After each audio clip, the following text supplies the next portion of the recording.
Share मार्केटमध्ये आपल्याला पैसे कमवायचे असतील तर एकच काम करावं लागेल। असे शेअर शोधावे लागतील ज्यांची किंमत पुढच्या काही महिन्यात किंवा पुढच्या काही वर्षात वाढू शकते।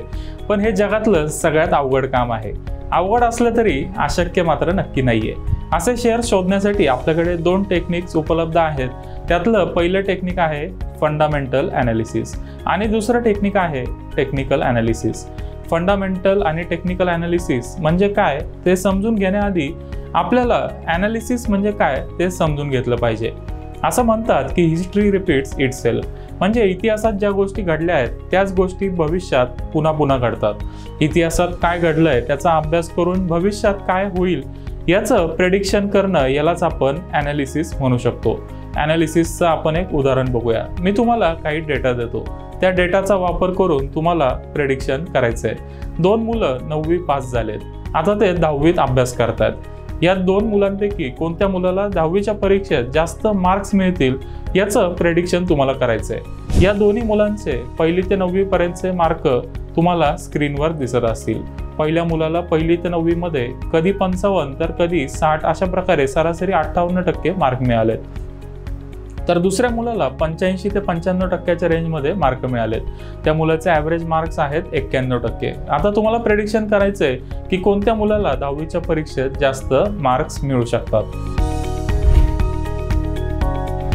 तुमच्यापैकी जवळपास सगळेच लोक सांगतील की दुसऱ्या मुलाला जास्त मार्क मिळतील। हे प्रेडिक्शन करणं जितकं सोपं आहे तितकंच सोपं शेअर्सची निवड करणं आहे। इथे तुम्हाला प्रेडिक्शन करणं सोपं गेलं कारण तुमच्याकडे निर्णय घेण्यासाठी लागणारी सगळी आवश्यक आणि महत्त्वाची माहिती होती। माहिती मिळाल्यावर तुम्ही केवळ एक गोष्ट गृहीत धरली, ती म्हणजे हिस्ट्री रिपीट्स इटसेल्फ, म्हणजेच इतिहासात जे घडलंय तेच पुन्हा घडेल। मुलांच्या मार्क्समध्ये जो ट्रेंड आहे तोच ट्रेंड भविष्यात देखील कंटिन्यू होईल। हेच काम आपल्याला शेअर्स निवडताना करण्यासाठी करायचंय। हे काम आपण 2 प्रकारे करू शकतो।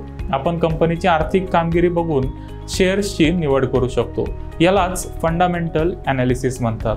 काही financial ratios, profit and loss statement, balance sheet, share holding pattern, valuation ratio यासारख्या काही गोष्टी बघून आपण शेअर्सची निवड करू शकतो। Profit and loss statement, balance sheet असे शब्द ऐकून तुम्हाला वाटलं असेल की हे प्रकरण फार अवघड दिसतंय, पण असं अजिबात नाहीये। आपण पुढच्या काही एपिसोडमध्ये फंडामेंटल ॲनालिसिस कसं करायचं ते डिटेलमध्ये बघणार आहोत। तुम्ही केवळ 2 मिनिटात एखाद्या कंपनीचं फंडामेंटल ॲनालिसिस करू शकता एवढी गॅरंटी मी तुम्हाला देऊ शकतो।